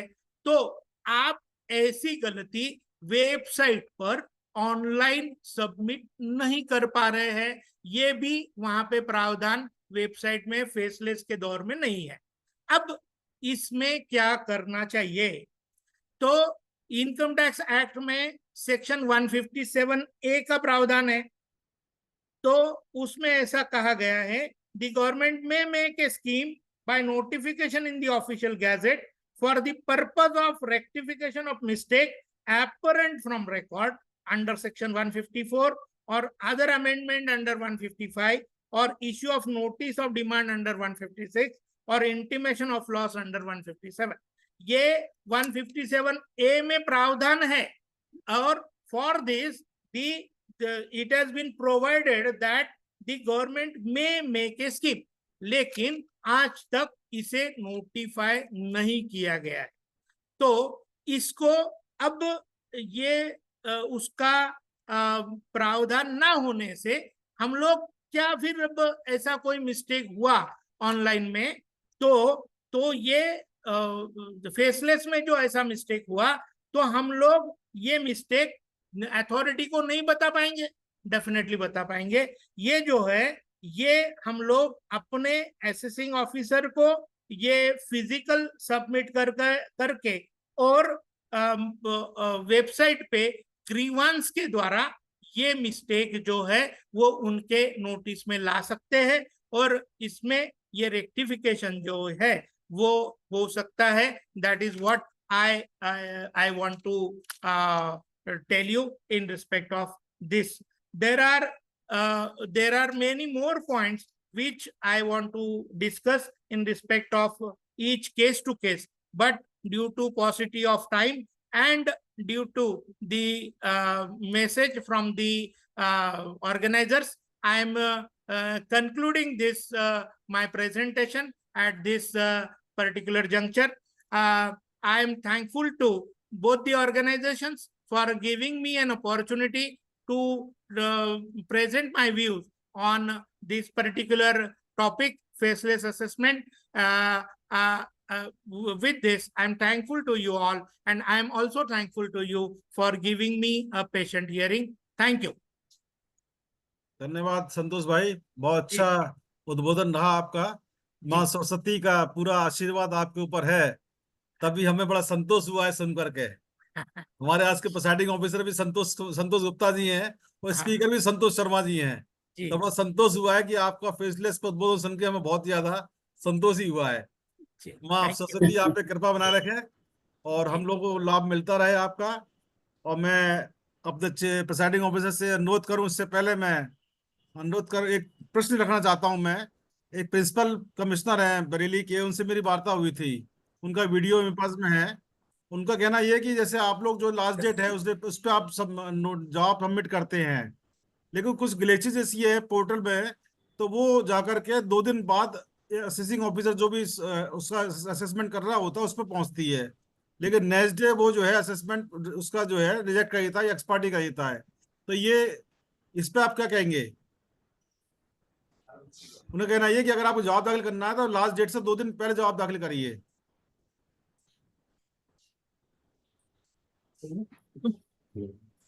मैं आंसर देना है इसका। सर मैं आपसे मतलब बात रखी है जो मेरे को नॉलेज मिली थी, इसलिए आपसे शेयर किया है मैंने। हाँ, जब तक मेरा एक्सपीरियंस है इस बारे में, वो ऐसा है कि हम लोग जो है वो फ्लैग एंड पे सबमिशन करते हैं, और वो फ्लैग एंड पे सबमिशन करना ये गलत है, ऐसा मेरा कहना है। लेकिन हम लोग जो ड्यू डेट है उसके कम से कम 24 घंटा पहले इसको अपलोड करें, तो हमारे पास भी ये से रहेगा कि on the day 1 day before I have made the submission. आज तो हमारे पास वो डेट भी आता है, टाइम भी आता है कि कौन से मिनट को ये अपलोड हुआ था एक्नॉलेजमेंट के ऊपर। तो इस हिसाब से हमारा जो सबमिशन है वो एटलीस्ट 24 आवर्स पहले सबमिट होना चाहिए। That is what I want to say in this respect. But at the same time, what I have observed is the department is also not giving proper time. ये मैं बहुत responsible होके कह रहा हूं कि डिपार्टमेंट टाइम पूरा नहीं देता है। मेरे पास इसके प्रूफ्स है, आई कैन प्रूव दिस। तो डिपार्टमेंट उनकी तो सब छुट्टी लेगा, सैटरडे लेगा, संडे लेगा, फिर जो भी हॉलीडेज रहेंगे वो सब लेगा, लेकिन they expect you and me to work on all holidays. मेरे एक केस में फ्राइडे को नोटिस है और ट्यूसडे को अपलोड करने को कहा गया है। Monday was an holiday, Monday was public holiday. Saturday में काम कर लूं, संडे भी काम कर लूं, मंडे भी कर लूं, मंडे भी अपलोड कर दूं, लेकिन एसएससी अवेलेबल नहीं है, एसएससी का ऑफिस बंद है, डॉक्यूमेंट तो साइन होके उसके पास से आएगा, वो नहीं हो रहा है। तो department is also responsible in this, and department क्या करता है, फ्लैग एंड पे कम से कम टाइम देगा और ज्यादा से ज्यादा और जल्दी से जल्दी एक्सपेक्ट करेगा। तो ये भी डिपार्टमेंट का गलती है। हम लोग डिपार्टमेंट क्या कहता है वो सुनते हैं, और डिपार्टमेंट को हम लोग कहते हैं कि ये ऐसा है तो हम लोग क्या करना चाहिए। हम लोग भी गलत है, बहुत सी जगह पे हम लोग गलत है। हम लोग फ्लैग एंड पे करते हैं, बल्कि वो ड्यू डेट इसलिए देखते हैं हम लोग कि उसके बाद हम कब सबमिट करते हैं, ये भी देखते हैं। तो ये नहीं होना चाहिए, ये भी उतना ही सही है। बट मैं ये कहूंगा कि कोशिश कीजिए कि ड्यू डेट के 24 आवर्स पहले सबमिट करो, so that at least at the appellate stage you have a say that whatever you want to submit, whatever you have submitted, that has not been considered by the authority. ये बहुत जरूरी है। अच्छा, मुझे एक बात और ये थी कहनी कि मैं इसके नोट्स बनाए हुए हैं, और वो नोट्स मैं पीपीटी तो शेयर किया हूं, लेकिन नोट्स जो है वो मैं आपके ईमेल पे शेयर कर दूंगा, और फिर आप जो भी पार्टिसिपेंट्स है जो चाहते हैं उनको आप भेजना चाहे तो वो भेज सकते हैं। ठीक, धन्यवाद सर। मैं सभी पार्टिसिपेंट से अनुरोध करूंगा कि जो भी क्वेरी है, जो कि टाइम बहुत हो गया, क्वेरी मेरे मोबाइल नंबर 9410664214, दोबारा नोट कर लीजिए 9410664214 पे आप क्वेरी भेज सकते हैं। मैं संतोष गुप्ता जी को आगे फॉरवर्ड कर दूंगा, तो हमारी कोशिश रहेगी कि आपको हर तरह का जवाब देने की कोशिश करें। इसके साथ ही मैं अपने प्रिसाइडिंग ऑफिसर को आमंत्रित करूं, उससे पहले मैं राइसर दयाल जी जो भोपाल से हमारे हैं साथी, उनसे अनुरोध करूंगा कृपया अपना वोट ऑफ थैंक्स के लिए कहें। हाँ, धन्यवाद सिंघल जी।